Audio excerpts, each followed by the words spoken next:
Professor Greiman is Professor at Boston University, in Megaprojects and Planning. Well, you can read this as best as I can, but anyway.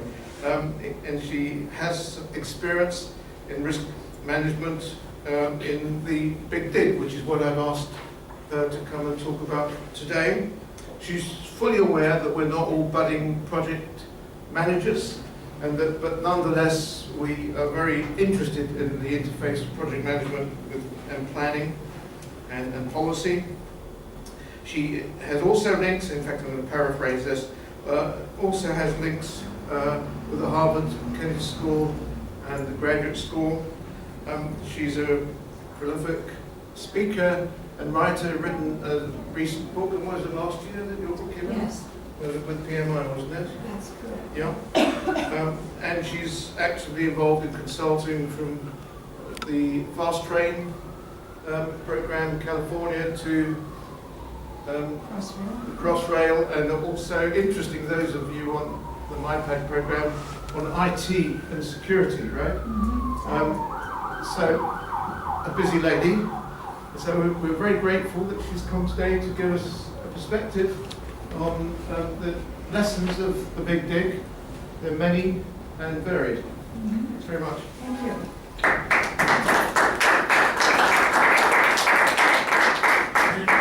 Thank you very much. I'm delighted to be back again. I met some of you last time, and I can think of no more important subject right now than managing megaprojects, because you have the largest one in Europe right now, here in London. And I have been involved with it, and sharing these lessons is so important. And when I left the Big Dig, it's been quite a few years now, I left in about 2007, when it was substantially complete. I decided I couldn't bear to see all of these reports, policy, advisory, procedures going into a basement somewhere and not being shared. So I went into academia right after I left the Big Dig on a full-time basis, and then on a part-time basis continued to consult, so that I could continue to share the lessons from what at the time was America's largest project. It was a $15 billion project, but today, of course, the California high-speed rail far surpasses it if it gets off the ground. It's still in the designing and planning stage, but that will be a $68 billion project. So I began my research on the Big Dig actually while working on the Big Dig. I was a part-time academic, and I was very interested, so I kept a journal throughout my years on the Big Dig. As risk manager and deputy counsel, I spent an awful lot of time talking to everybody, all of the stakeholders, particularly the engineers and the designers. We had a design bid build project, and they felt like their voice wasn't being heard enough. Typical engineers, right? Doing all the hard work and feeling that sometimes they were misunderstood. So once I left the Big Dig, with the permission of my government, of course, I started interviewing people I worked with and interviewing people that I really didn't get to know during my 9 years on the Big Dig. And although they were semi-structured interviews, they often wound up getting into topics that I hadn't even thought about the years I was working on the Big Dig, and learned quite a bit about a project I had spent 9 years on, and began to really dig deeper to learn what we could take away from this project and share with others. And I'm happy to say Crossrail's doing quite well, because many of our engineers on the Big Dig and our contractor team is now on Crossrail. So they took the lessons learned from that project, so your project could be better. So it's always good to have that experience to share for the future. Now, you all know what a megaproject is, I'm sure. But in the US, we look at megaprojects generally as being $1 billion or more that attract a lot of public interest. And that's what makes them unique. The fact that we're dealing with public policy, and we're dealing with a great deal of interest from multiple stakeholders. My former boss, Richard Kapka, who was the former federal highway administrator when I worked on the Big Dig, described the planning of a mega project as a journey. And it is a public journey, because basically, and the reason why I enjoy being here at the Omega Center is because I agree with so much of your research. When I look at your research, I said, yes, that is the way it is. We have to understand mega projects in the context and the environment in which they exist. It would be easy if we could take everything we've learned from one project and put it into another project. But there's too many unique dynamics that prevent us from doing that. I'm going to walk you through the technical aspects of the Big Dig, and then I'm going to concentrate today on introducing you to how we manage the Big Dig, for better or worse, and how these lessons learned can be utilized on future projects and future planning for these projects. The Big Dig was a very controversial project. Why? Because it involved a lot of money. As I mentioned, it was the largest project. Its planning began in the 1970s. The first shovel went in the ground in 1992. So here you had almost a 25-year planning phase that went up and down. Ultimately, a deal was struck between President Reagan and Tip O'Neill, who was House Minority Leader at the time, and they decided this was a project that needed to move forward. Now, I'll explain why. It wasn't purely political, but it had other ramifications. Boston is a city, if you haven't been there, how many of you have been to Boston? Most of you?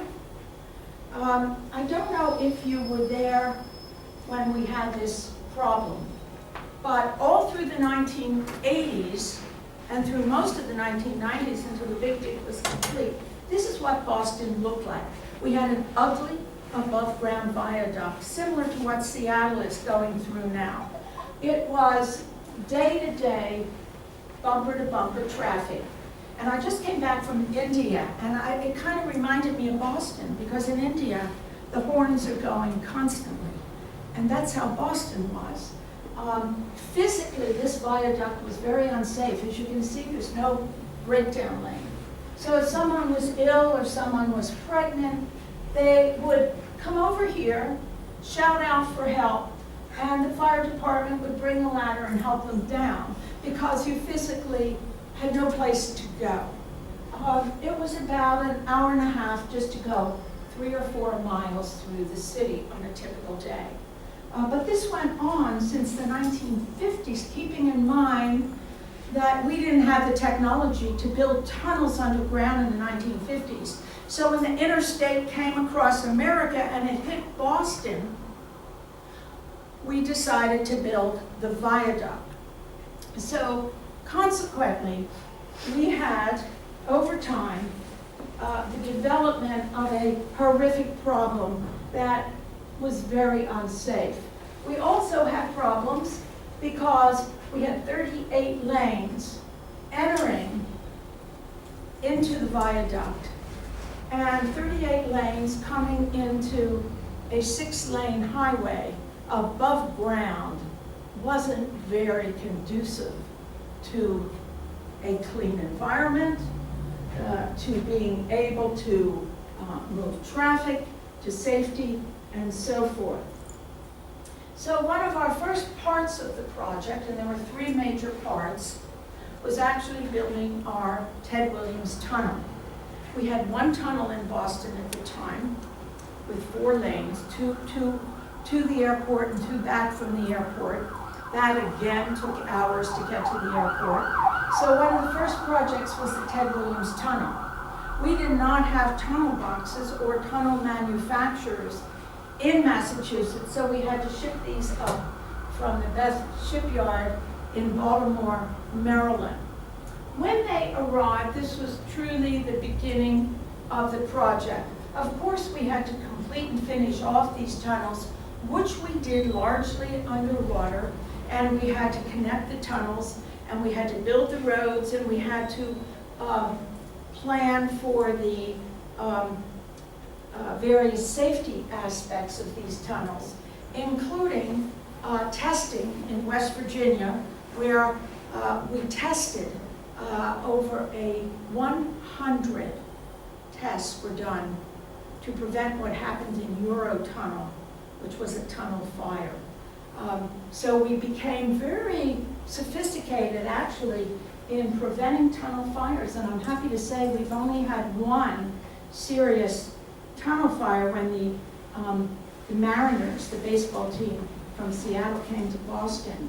But because of this testing program, the problem was quickly resolved without any serious injuries. Now, Crossrail, you know, built a casting basin, and I'm happy to say many of the engineers that built your casting basin in London came from the Big Dig. And casting basins are interesting structures. Actually, in this casting basin, you could fit 3 large ships without any problem.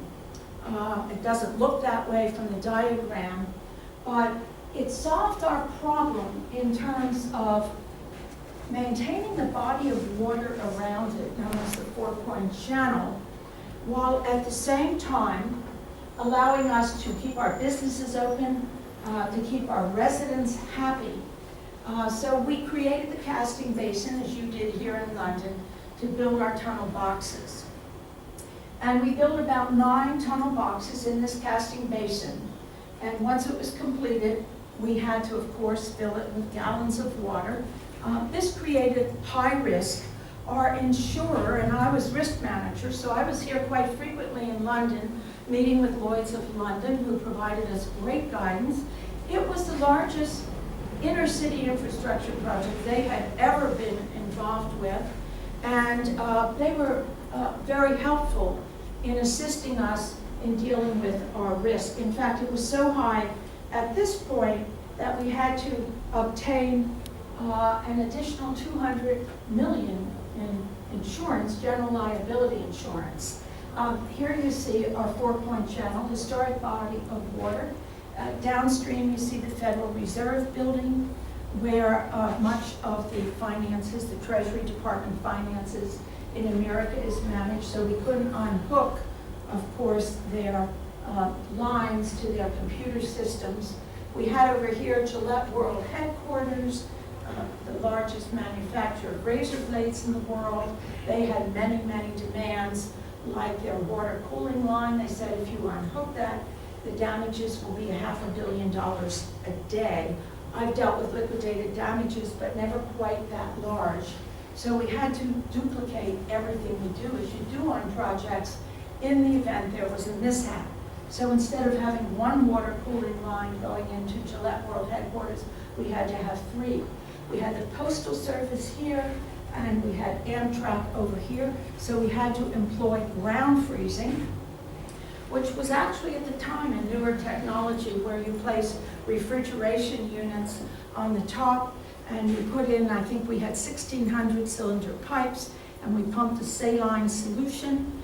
It was Mott MacDonald, who you know, here in London, that actually did this work for us. Very international project. Our soil technology was from Japan.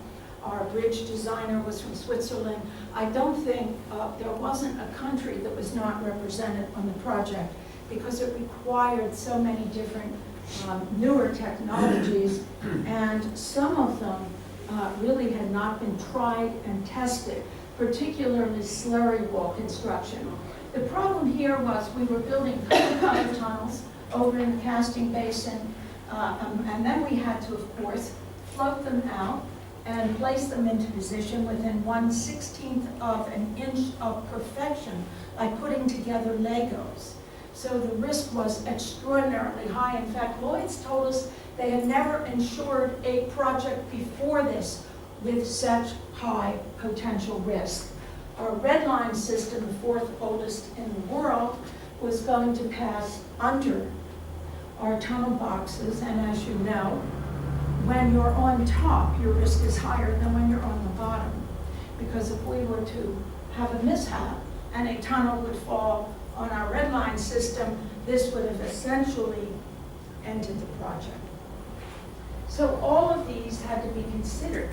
Now, you have taught quite well here. I think I need some water. The importance of sustainability in mega projects. And the reason why it's so important is because mega projects cannot just focus on schedule and cost. Why? Who could answer that question for me? Thank you. Why are they not just about cost and schedule? Have you studied how many projects have been successful that have been late and over budget? We often define success in terms of being on time and being on budget. The one thing I've learned is that is not necessarily your key parameter of success. It's nice to have. In infrastructure projects, it's usually the first thing you hear. I'm on time and I'm on schedule. But what are you building and what are you delivering? Are you delivering a product that will last its lifetime? Are you delivering other opportunities and benefits for the cities and the communities that you impact? So a lot of my research deals with the analysis of holistic benefits of a project. Not just the tunnel, not just the road, not just the roadway. What are the total benefits of your project? Have you looked at them? Have you valued them? We even have intangibles on projects. One of the greatest assets I think of a project is the knowledge that you create. The technical knowledge, the managerial knowledge, the knowledge that often isn't talked about or shared that has tremendous value. Now, the ultimate benefit, of course, for the city of Boston was for the first time we actually saw we have a city that's on an ocean. We didn't know that before because we were really blocked from being able to enjoy the fact that, like San Francisco, that like London, we were on a waterway. We were divided, but unlike Budapest, we weren't divided by a river, we were divided by an ugly infrastructure. So consequently, planning the green aspects of Boston, and if you saw the before and after, you can see the before up here, remarkable and dramatic change to that city. Not just in terms of green, but in terms of wildlife, conservation. We've developed a ledge for shellfish, which ran all the way from Boston to New York to preserve the shellfish population. One of many, many benefits of the project. We studied workers' illnesses, labor. We studied the impact of asbestos on projects. So much knowledge was gained. And much of that knowledge is now benefiting other projects around the world. Now I'm going to segue. I'm trying to cover a lot in an hour, which is what I usually try to do. I'm pretty ambitious that way. So I want to segue into, first, the big issue of, are mega projects as really as bad as everyone says they are? And my answer to that is absolutely not. I think some of our data is just wrong. When we are just looking at numbers without understanding how they were compiled, how decisions were made, how money was spent, where money came from, what was the revenue stream, we really don't understand whether or not projects are successful. And I think we do a lot of harm to big projects. Because as you know, Parliament, our legislators in Congress, they have great fears of big projects because they think they're all a disaster. I remember when you built Terminal 5, which I'm a frequent visitor at Heathrow. I remember thinking, wow, this is an amazing project, on time, on budget. You use some very innovative processes. And then what happens on opening day? Not pretty, right? Bad start. But projects like that, look at the huge success it is now. Projects like that are so common because we're always trying to figure out what went wrong with the project rather than looking at some of the things that do go right. So I think the literature, not the literature from the Omega Center, you're much more realistic here, but I think a lot of the literature does damage to our profession as people involved in transportation, inner city planning, and I think it scares a lot of people, particularly in the government, that if it's a mega project, it's going to have problems that are unsolvable. And I would like to say they're not unsolvable, and we've had dramatic success. So I'm hoping at some point we can change this dialogue and the framework of how we discuss and present mega projects to our stakeholders, to our communities, to our government. Now, everyone knows, because there's so many articles that have been written about it, that the big dig's baseline increased. That's a fact, because this is how we reported it. From 1985, when we had our first environmental impact statement delivered, we had 6 volumes I had to read as risk manager for our environmental impact. And it is true, back in 1985, we had a budget of 2.5. But if you look at that budget, anybody, a 5th grader could realize you hadn't fully designed and developed the project at that time. You only had a few elements of your project. And you all know here that stakeholders' expectations change, don't they? We have all these stakeholders that have their own vision of what a project should look like. And up front, we have to be more honest. And we have to say, you know, that $2.5 billion budget, that's not complete. But unfortunately, we're not accustomed to standing up and saying, oh, we just gave our parliament or we just gave our government an incomplete budget. So back in 1985, we were nowhere near close. So to say that the budget grew from 2.5 to 14.7 and that it's 300% over, as I've read in some articles, really doesn't tell the whole story. It doesn't even tell half the story. We didn't have major pieces of the project designed and completed till about 1998, and we were still planning. I know many of you are city planners. Mega projects, planning never ends. Churchill taught us that, right? He said planning is important, but plans are useless. So the process of planning always continues throughout the life of a mega project. And consequently, yes, it's going to rise, but it doesn't mean you're over budget. All it means is your project is evolving, and I'm not saying there wasn't a lot of lessons learned in here. There was. But the reality was, back in 1994, there was a budget presented to our government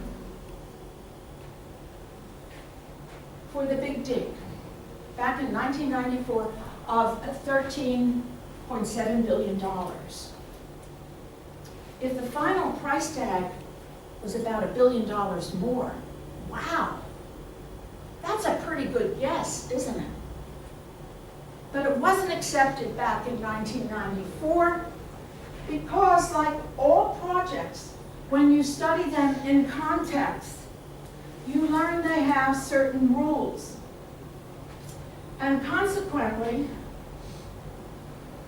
that $13 billion number, although very close to the final number, if we were to line it up side by side with the final budget, it is apples and oranges. It's just that our developers and our planners like Bechtel Parsons Brinkerhoff and Bechtel Corporation, that's now working on Crossrail, recognizes they have to build in a lot of contingency and a lot of PCA. It doesn't mean they didn't count the shovels of dirt that they were going to be digging. They did, in fairness. They were very good. But there's so many unknowns in projects. We cannot envision everything. We had a pretty good risk assessment. It was reviewed by the top risk managers in the world, including Lloyd's of London, who has been around since the 1600s. We could have not had better input into that risk assessment. Did we see everything? No. We're not that good. We're good at seeing known unknowns. Those are the things we know might happen, but we don't know what it will cost us if it does. We know in Florida in September there's a likelihood of a hurricane. That's a known. What is unknown is the damage that that hurricane will cause.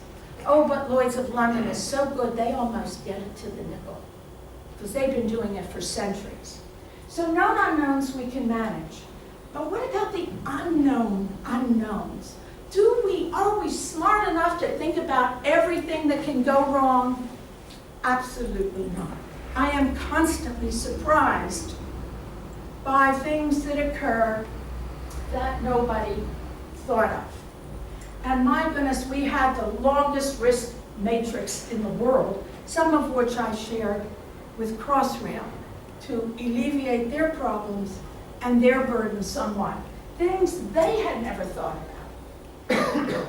Things that I thought were pretty commonly known, they had forgotten to include in their risk matrix.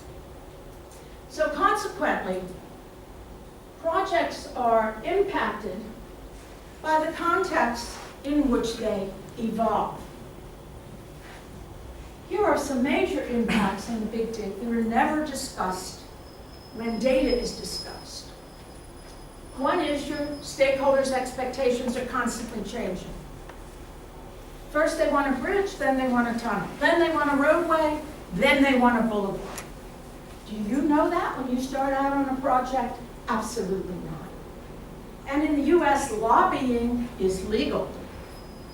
So you can have your stakeholders go right to Congress and demand changes throughout the life of your project.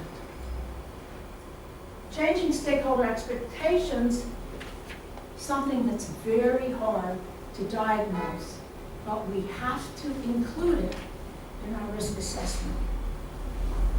We have to make sure that the sponsors of our project understand the political reality of these projects. Second, you're continually designing and developing your project. Why? Because you don't know ahead of time the implications of a one-off mega project. The tides come in, the tides come out. How is that going to impact your new structure? Geotechnical experts are pretty good, but they can't control nature either.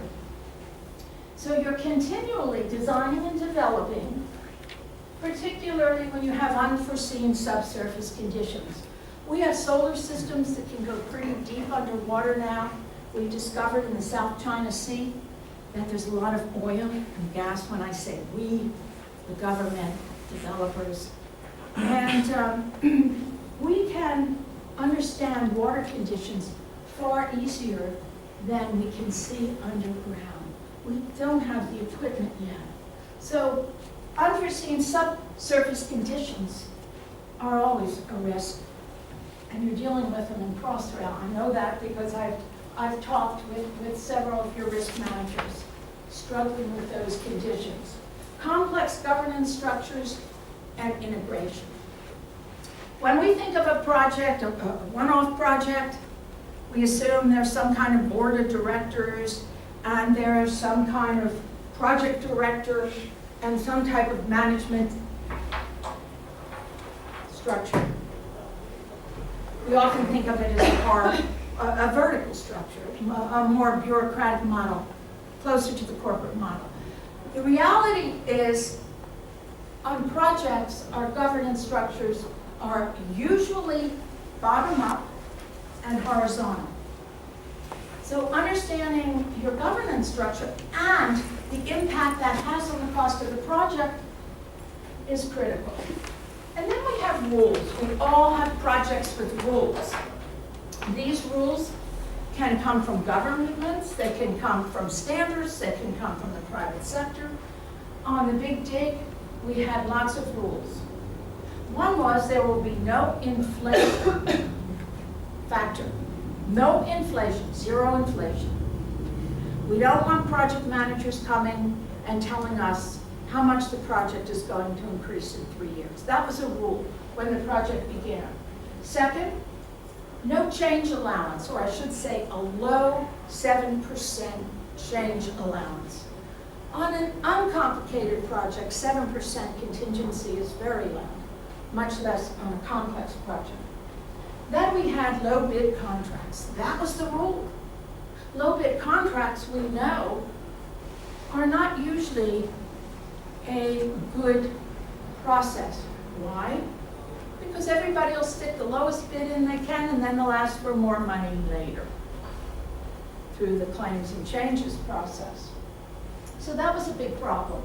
And then you had design, bid, build, delivery approach. So you had your designers designing, then you bid for your contractors, and you can imagine the designers and the contractors didn't see eye to eye. Rather than having a centralized design build or contractor at risk. And then finally, the federal government had a policy: you use the money by December 31st or you lose it. So people were paid that maybe shouldn't have been paid in advance. And then try to recover money that's been spent later. Very difficult thing to do in city planning. Now this is a very important example of changing stakeholder expectations.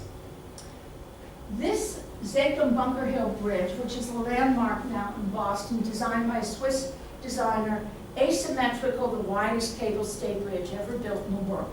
The longest is in China, although I just read the longest now is in Russia. I think it just was completed. But there were 26 designs that preceded this design. So when the project began, there was no vision for this kind of bridge. And the last bridge prior to this bridge design was called the Z scheme, because there are how many letters in the alphabet from A to Z? And that designer, Fred Salvucci, is a professor. Now at MIT, we talk quite a bit. He was the master designer in the Big Dig. He did not work on the Big Dig, but he assisted in bringing the project to the point where Congress had accepted the fact they were going to fund the project. So what was wrong with the original bridge? Well, it wasn't aesthetically beautiful, and they didn't like looking out at 11 layers of steel and concrete. They wanted something beautiful.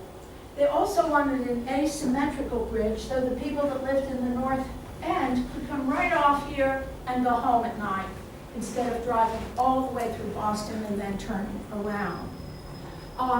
They wanted something that was sturdy, that would last a long time. So consequently, it was the first cable stay, steel and concrete bridge on the main spans and the back spans. So all of these changes came about through stakeholder involvement. The elephant in the room, always on mega projects, and these elephants actually came up on our bridge. That's not a fake photo, because elephants tested bridges back in the 1800s. So I had the opportunity as risk manager to lead 14 elephants across the Zakum Bunker Hill Bridge before it opened. And that was a fascinating experience. I didn't realize elephants, if they feel they're not stable, they let you know. They have a fear about them. But when they pranced right across this bridge, we knew it was structurally sound. And again, it's about sustainability. Briefly, I'll divert to Seattle because they're still dealing with Big Bertha.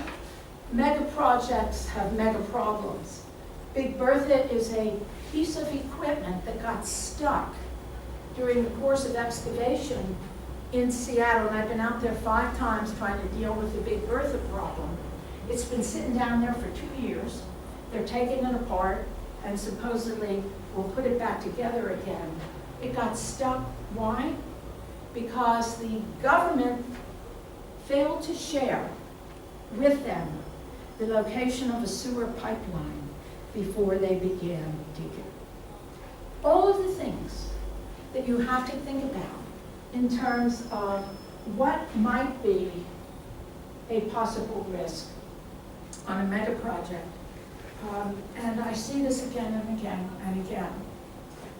Now, in project management, how many of you have been a project manager?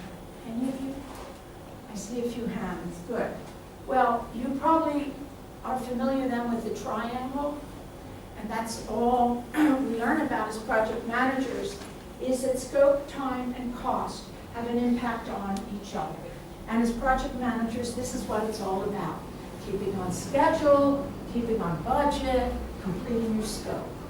If you change your scope, then your cost and time changes. If you change your schedule, then your cost and scope will be impacted. If you change your cost, then your scope and time is impacted. So you pick one, it impacts the other two as well.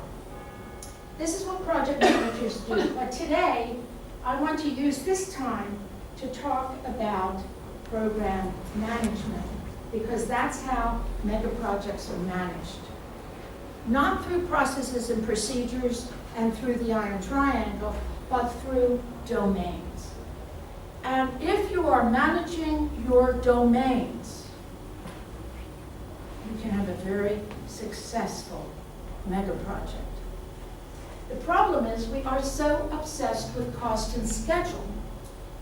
We're not concentrating on the fact that the reason why we're behind schedule and over cost is because we have a very weak governance system and nobody's enforcing anything.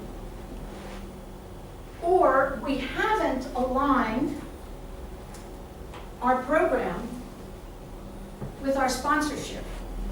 We're not accomplishing what we intended to accomplish.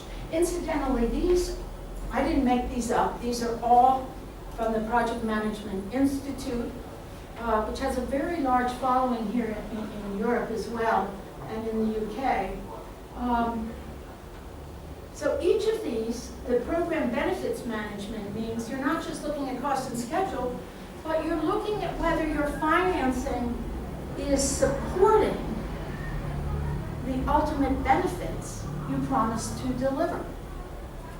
Somebody's got to be watching that. And on a mega project, that's what we concentrate on. We expect our project managers of our 135 individual contracts, major contracts, to concentrate on being on time and schedule. That's what they're paid for. But program managers need to look at benefits, strategy alignment, governance, and stakeholder engagement. You should be constantly engaging your stakeholders. And I don't mean just holding weekly meetings. I mean giving them something to do, getting them involved in the project. When someone would complain to me, it's a signal to me that they wanted to be involved. So I would usually try to find them a job. Not necessarily a paid job, but sometimes a volunteer job. We had neighborhood groups advising us. I had a rat patrol, and they would advise me as to how the rats were disrupting the project. So we had many inputs from many stakeholders groups, and we would set up pilot programs. Pilot programs were programs to get the stakeholder involved so that they could provide us feedback on how things were going. Benefits management is a topic unto itself. I'm just going to touch upon it today. I know you do a lot of work here at the Omega Center in analyzing benefits and the true value of projects. Big dig, all publicly funded. This is actually all in my book, and I believe the slides will be posted, so they'll be available to you. The Big Dig was funded all public money, unlike Eurotunnel. I believe Crossrail is pretty much all public funding. We had federal participation at the end of about 48%, and we had state participation of 52%. We ran out of money at several points, because as your baseline goes up, then you've got to go back to your sponsors or find new sponsors. So we borrowed some money. These are called grant anticipation notes. At one point in the project, the federal government became our banker, and they lent us money that we would have received 2, 3, 4, 5 years down the road. So we had to pay them interest, of course, in those grants. Those were debt. We also had general obligation bonds backed by the entire collateral of the state of Massachusetts. These bonds will not be paid off until 2038. And in a few years, we'll be paying down this debt at $100 million every year. Big, big number until this is paid off. We had other support from toll revenues and direct funds, and then we had contributions from various state agencies. So consequently, we had to keep our eye on the revenue streams and on the resources to make sure we were going to be able to complete this project. Now, I know you study business cases, and you always have to have a business case for your mega project. You have to be able to convince the sponsors that there will be a reasonable return. The problem is they may not see that return for 20 years. So how do you convince a sponsor that it's worthwhile waiting 20 years for a return on an investment? Very important part of the business case. So I call this, rather than a cost-benefit analysis, I call it benefit-cost analysis, because you're really trying to create and maximize your benefits, whether they be economic, whether they be environmental, whether they be knowledge-based or intellectual property-based. We had a whole department that dealt with intellectual property, very valuable asset on mega projects. And then we had several reports that were written about the benefits, and we had methodologies for measuring our economic benefits. Here's one example. I briefly outline the steps. Identify the nature of the highway system changes that are going to affect travel times and distances. These were actually measured. Expected benefits associated with soon-to-be completed projects were analyzed, so we knew how quickly we would get a return on revenue, because some projects, parts of the project were open before others. And then we calculate an annual dollar value of benefits. When I worked for the World Bank, we used to calculate the benefit of poverty alleviation. And we actually got it down to a per person benefit. So instead of the per diem, or the day-to-day income of someone on poverty of being $1.45, an infrastructure project could increase that to $5, $10 a day in terms of actual return on investment to the individuals. I also believe intangibles can be measured, and we have to really stimulate creativity on how we measure these benefits, so we can say to our sponsors, we're not just building you a toll road where you're going to receive a return on your investment, but you're going to receive an additional source of return.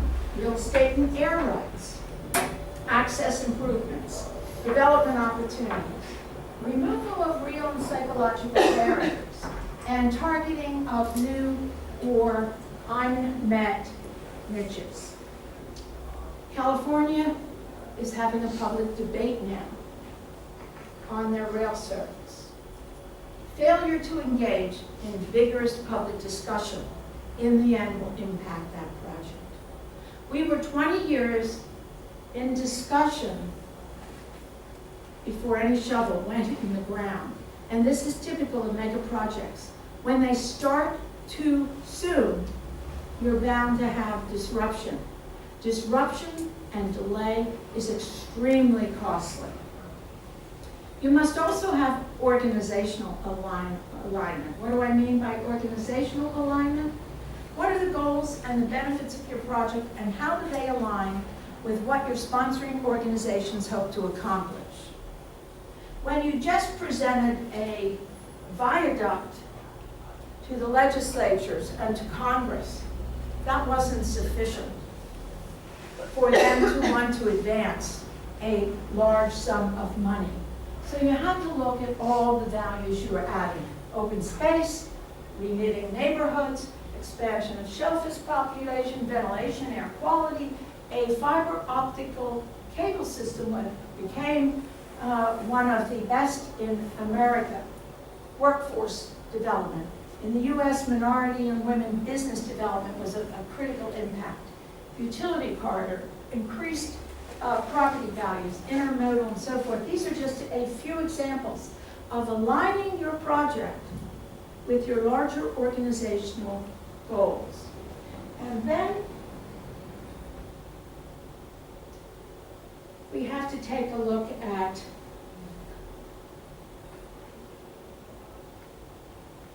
the governance structure. The governance structure on large mega projects is probably one of the least focused aspects of these projects. We don't think about them, we get started, and we recognize something is happening in our project that shouldn't be. And I always say all roads lead to governance. If there is a problem, it's a governance problem. Why? Because until you change your governance structure, nothing will change. Insanity is solving problems in the same way that got you into the problem in the first place. Governance structures on large projects are complex. I've been studying a few projects in the US and over here to take a look at the complexity and what are the various roles of the participant.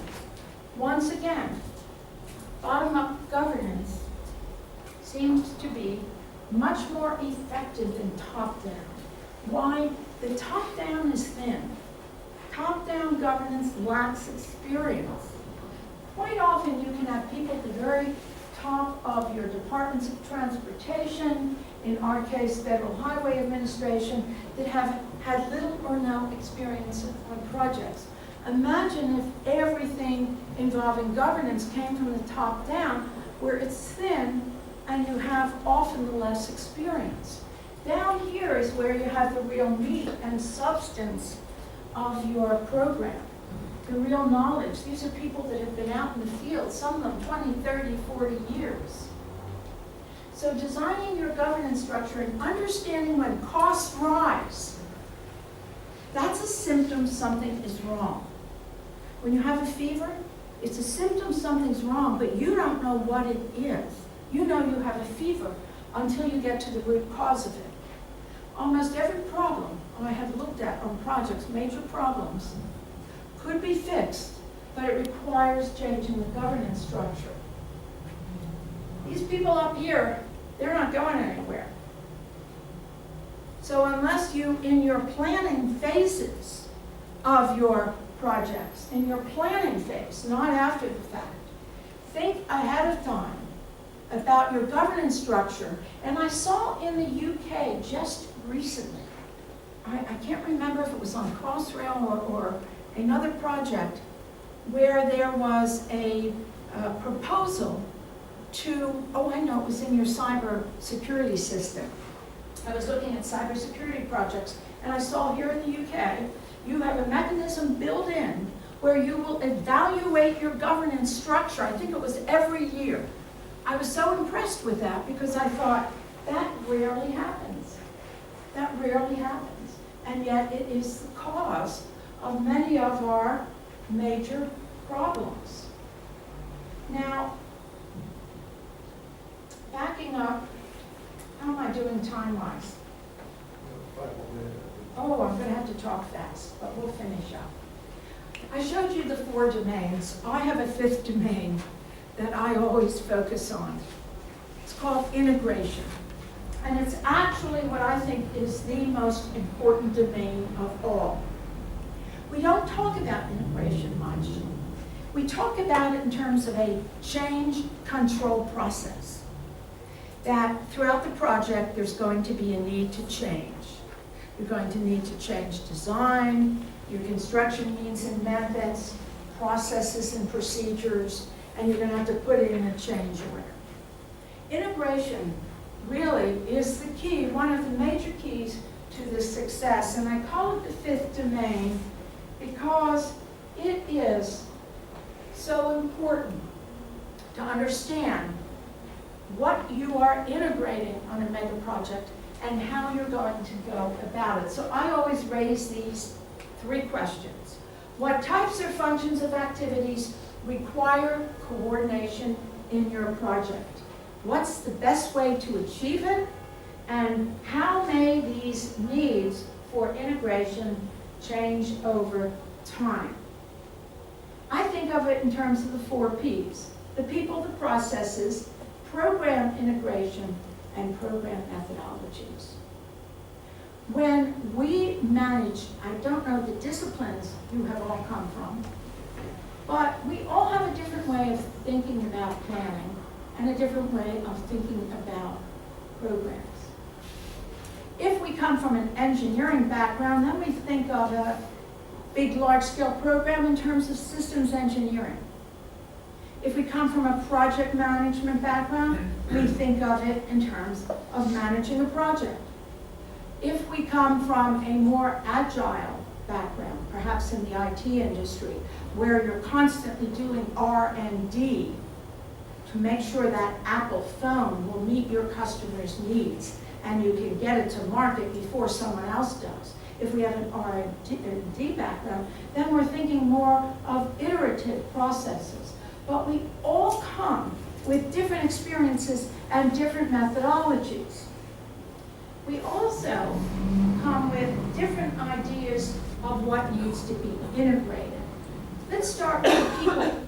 This is the integration on the Big Dig. It did not occur till 2000. The project started in 1992. And here we were in 2000 for the first time integrating our private management team, Bechtel Parsons Brinkerhoff, with our government employees.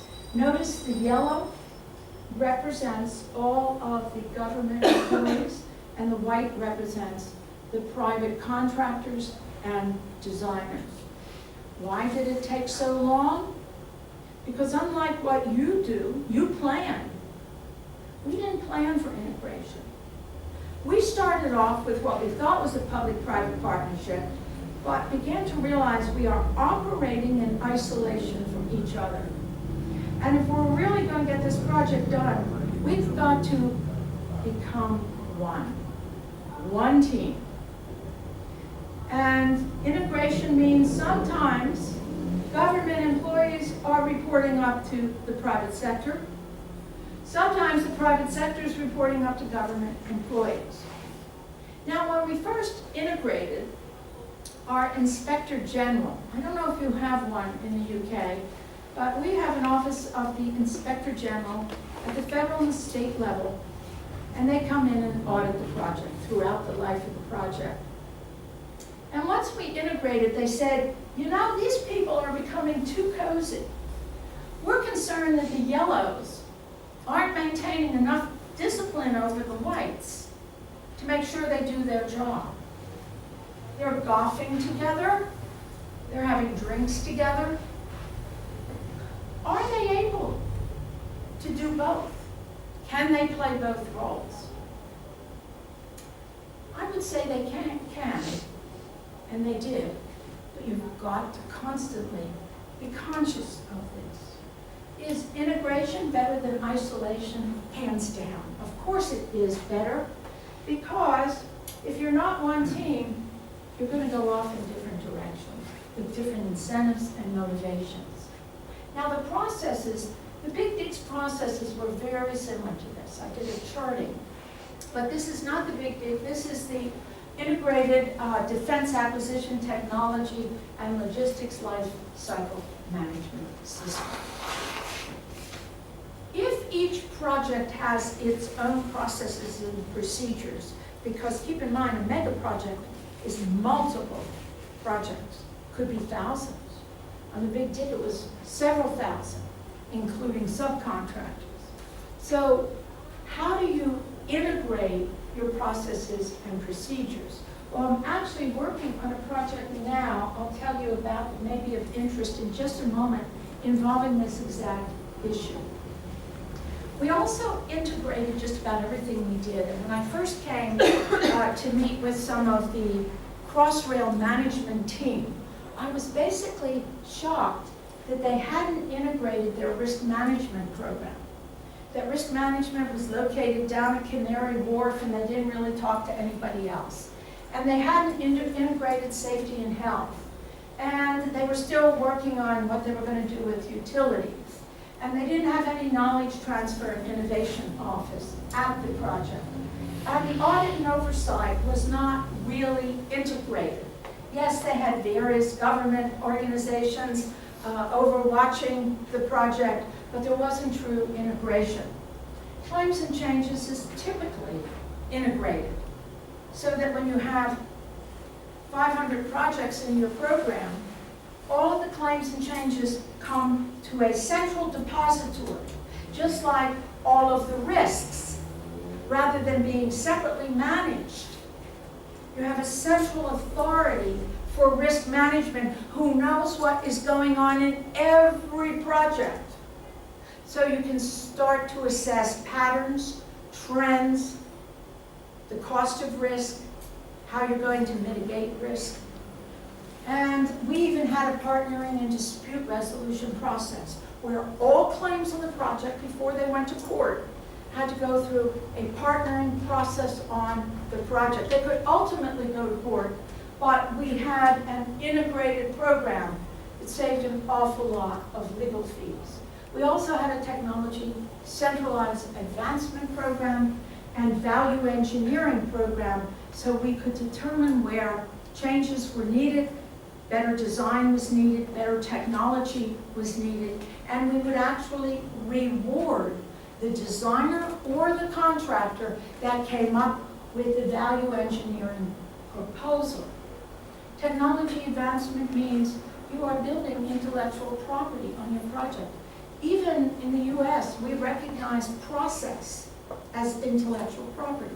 So if you design a new process, even if it isn't connected with software, it has value, a lot of value that can be used on future projects and programs. Any questions on this? I know this is a little bit complex. 2 minutes? I'm almost done. So we integrated safety, we integrated our audit program, we integrated, as you can see, all of our projects and all of our commitments, all of our budgets, and we had integrated methodology. within our mega project. We used all of these different standards. This has led in part to a decision to study the integration of systems engineering and program management. And rather than being separate standards as they've been for years, we are now working on an integration project, and we hope to have a guidebook out by the end of the year. Key issues on integrations. Projects are creatures of change. Integration can foster collaboration and change management. Integrated projects or organizations must be carefully structured and managed. Project integration can encompass many disciplines, including claims management, dispute resolution, quality assurance, risk management. And what have we learned? This is my final slide. We've learned that megaproject investments, as you well know, are for the future. And we have to accept and understand that our return on investment is going to be a distance away. Megaprojects need to focus on domains, not just the iron triangle. Megaprojects require greater integration. Why? Because of the complex interrelationships with the stakeholders and the citizens they serve, and megaprojects can be transformative if you seize the opportunity. So that is it. Thank you for your attention.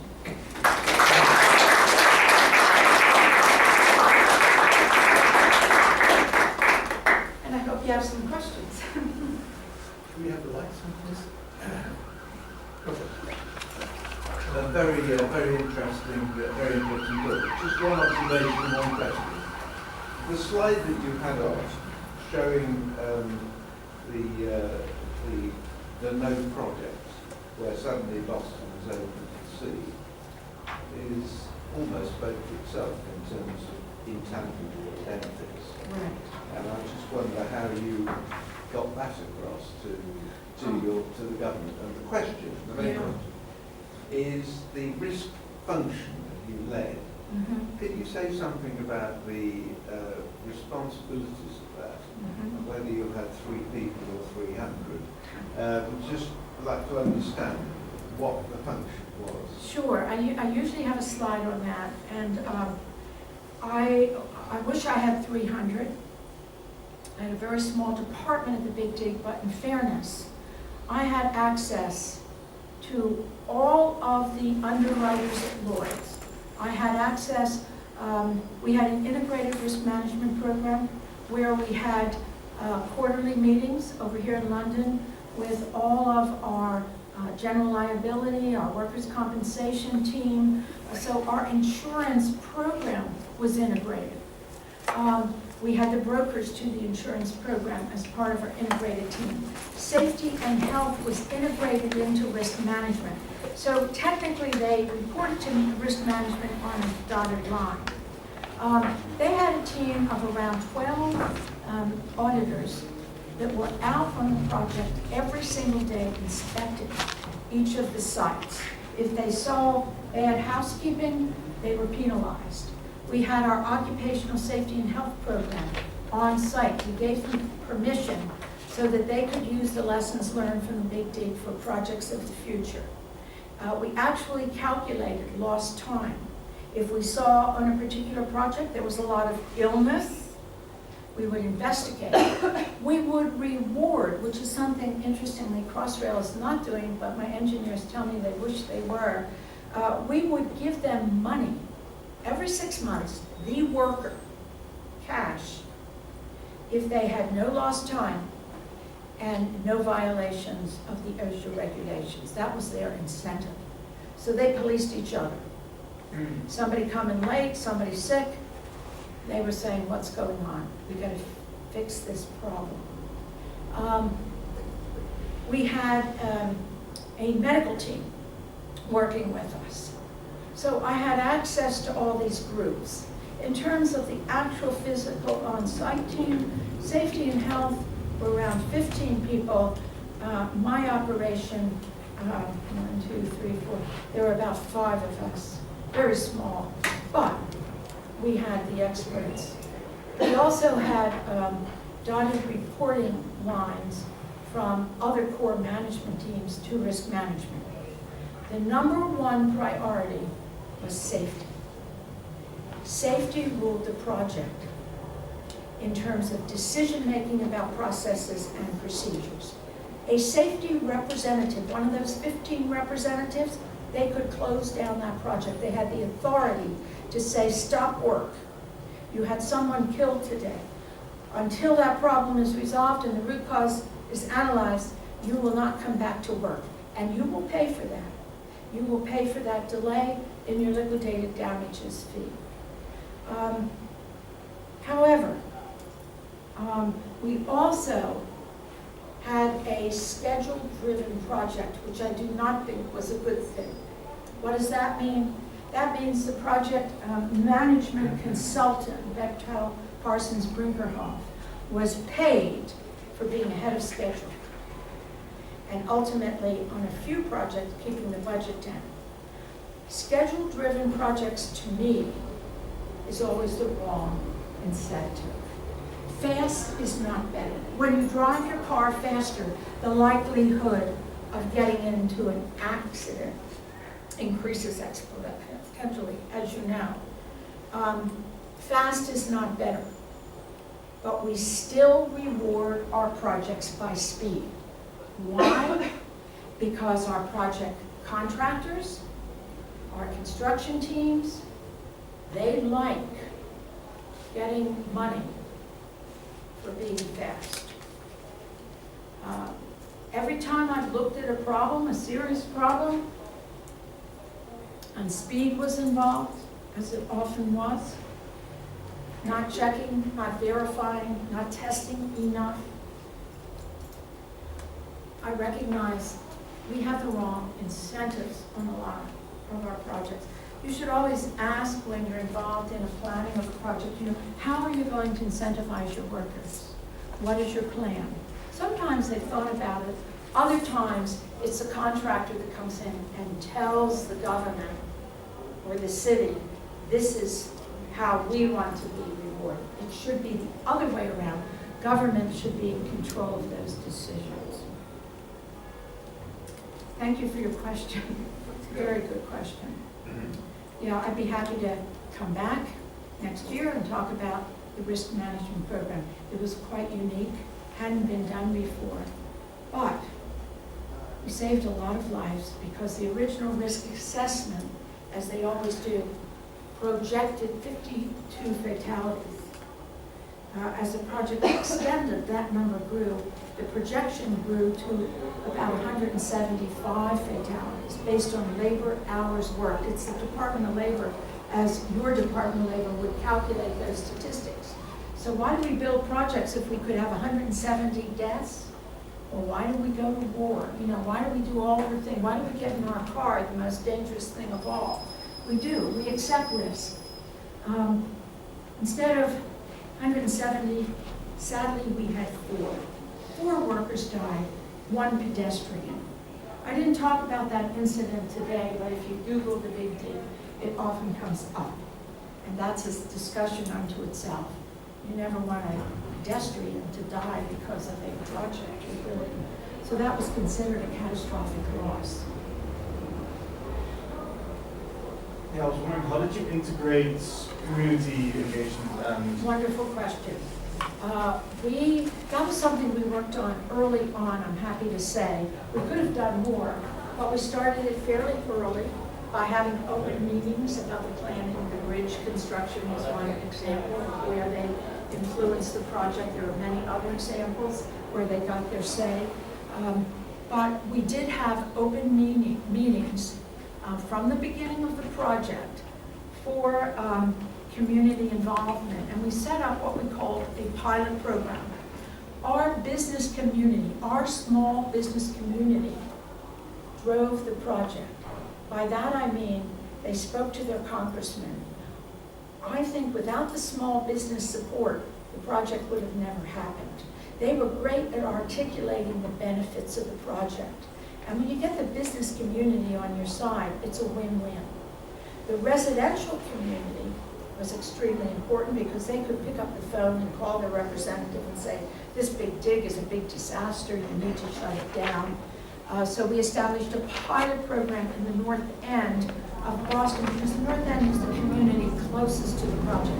We were digging within feet of their homes. So we had regular communications with them, and we actually appointed a representative from the community to provide feedback on a weekly basis, which they did. It was someone that at first was very vocal, and I thought, wow, we need to use this person because they can be very helpful to us ultimately by communicating to the press positives rather than negatives. So the community planning, absolutely critical, and it's one of the first things you have to think about. How are you going to involve the community? How are you going to communicate with them? How are you going to give them a role so they feel part of the project, so they understand? When I went to speak at the I-81 project in Syracuse, that's a pretty big project, Syracuse, New York. I knew there'd be a lot of anger in the audience because there were a lot of people that did not want to tear down that viaduct in Syracuse because they had an exact 20-minute and 15-second commute to work. And they knew if the viaduct came down and they built a beautiful boulevard, if it didn't have a lot of roundabouts like you do here in the UK, they would be seriously delayed. So I said, community participation. Well, they went beyond anything I could have imagined. They took a beautiful old building in downtown Syracuse, created a library, put every one of the designs in the library. So now people come and go all day long. It's open till late at night. They have video recordings that I've done for them and many other people have done. And it is an open place to come and discuss your concerns, to file your complaints right in the center of the city. And of course, they have a university there, and they've been very difficult. Sounds like HS2, doesn't it? Yes, yes.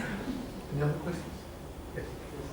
You kind of alluded to a little bit to just different scales of timelines. So you've got kind of an annual funding cycle that's pretty long, and then you've got sort of changing political regimes every 4 to 5 years. And then you've got the scale of the project, which is actually 25 years or so. Do you have kind of any insight about how to sort of mitigate all those changing sort of timescales of all these different sort of loops that you kind of have to marry up? Boy, that's an excellent question. The biggest problem is the governmental changes, like you said. Every time a new governor came in, we had 7 governors during the lifetime of the Big Dig. They would want their own people in there, and that could be disruptive. You change that by, in the planning phases, having expected performance criteria and having the people that you hire and bring on board measure up to this criteria so you have the ability to remove them. An example was, we had a CEO of our Mass Turnpike Authority who one of our governors, actually the one that ran for president, Governor Romney, wanted to get rid of. Because he was hired through the legislature for a 7-year period, when Governor Romney came in, he could not get rid of him. Well, this created such tension. Here you have a governor that's not speaking to the manager of this largest project in the US. And then one day a ceiling panel fell and killed someone. The next day that project manager was gone. That shouldn't happen. You are absolutely right. You've got to plan and understand your political process and have the ability, we call them step-in rights. Banks often use them. The right to replace management when things are going wrong. It's also good to have change because change means new ideas. On the private sector side, there is much more stability because they decide who comes and goes, unless the government picks up the phone and says, we want you to get rid of your manager, which they did once. They only did it once to the private sector. You need to plan in. That's part of your governance structure. What are you going to do about timelines and the changing and evolving administration of your project, and how is that going to impact your project? And there are lots of examples. If you need them, let me know, because there's lots of examples where this has caused a lot of problems and disruption. And as I said, you have to plan governance structures like you're doing in the UK with your cybersecurity. You have to evaluate that every year to make sure that's working. I'm Regina from the School of Construction Project Management. And things did with the Megaprojects. And I'm thinking about, I think it's involved a lot of different international contractors. So I'm curious about the culture. Do you think the culture does matter? And also, in what perspective it impacts some influence on the project management? Culture matters. It's a huge issue. A huge issue, and I really should have talked more about it today, but it's a topic unto itself. First of all, within the project you have different cultures. You have a culture in construction, a culture in engineering, culture in procurement. You have country cultures, because they're coming, as you say, from different countries. And then you have company cultures. By company cultures, I mean Bechtel does things different than Parsons. So when you have multiple companies, there are a number of studies going on now. We actually need more. It would be a great project if you want to do some research in that area. We had cultural problems, I would say, constantly, that we had to address. First of all, incentives were different. You have a profit motivation from the private sector, and you have a regulatory and protector of the public interest on the public side. So in aligning cultures, you really have to align incentives. And when you recognize cultural differences, good or bad, sometimes they provide great ideas as well. You have to address them. You can't just say, oh, well, that's the way they do it in Singapore, or, you know, that's the way we manage projects in the UK. It was those methodologies that I put up that different people are using at different times. And you need to recognize and understand and align them with your organization's goals and mission. And culture is a part of that. Company cultures. The government employees don't make very much. They make 70, 80,000. They're working side by side with their private sector partners and team members who are making 3 times as much. Government culture, 5 o'clock, gotta get home. Private sector culture, I'm gonna stay here till the problem's solved because my boss called from San Francisco and I won't have a job next week. Those are the kinds of things that come up all the time. And if you don't address them, they will fester and create much bigger problems. So yes, you do have to recognize. Now, we had a group that met. I don't know how I got on this group. I'm not really a morning person. I'm a night person. I stay up till 3 a.m. I forget the 6 a.m. hours. But we work with a lot of military people on projects, so you know they're used to the wake-up call at 5 a.m. So we had a group, a lessons learned group, and I recommend it to every project I talked to. We came in at 7 a.m. 1 day a week, and we had books this thick with our lessons learned from that week and our action items. Every core part of the project. Risk management was a core part, quality management was a core part, construction management, design management, procurement management, human resources management. We'd sit together in a big room with coffee and Dunkin' Donuts. We didn't have a Starbucks near us then. And we'd go through, like your risk matrix, we'd go through our lessons learned matrix. It's a different type of matrix. And we'd say, what happened this week? What were your big issues this week? And it was fascinating because they would all be different. They'd all have different input. And then we'd have the action item. Okay, so who are we going to sign to fix this problem so that next week when we come back, we can report on it. Often those got up to our core management level team discussions as well, because they would get a review of the lessons learned each week. So that became a very important aspect of the project as well. You don't wait till the end of the project to look at lessons learned. You're looking at them each week as you progress, because you start to see patterns, you see weaknesses, you recognize you need to make changes, and we did. And we would issue many times new processes and procedures based on those weaknesses and those lessons learned. Okay, one last question, if I may. Last week was such a different presentation to last week's coverage. Such a complicated presentation. One of the issues that came up last week was, do you know how many hospitals, schools, whatever it is we could build for the HS2 budget or whatever? What would your answer be to that big dig if someone sort of said to you, yes, but you know how many hospitals, how many schools, how many universities you could build for that amount? What would your answer be?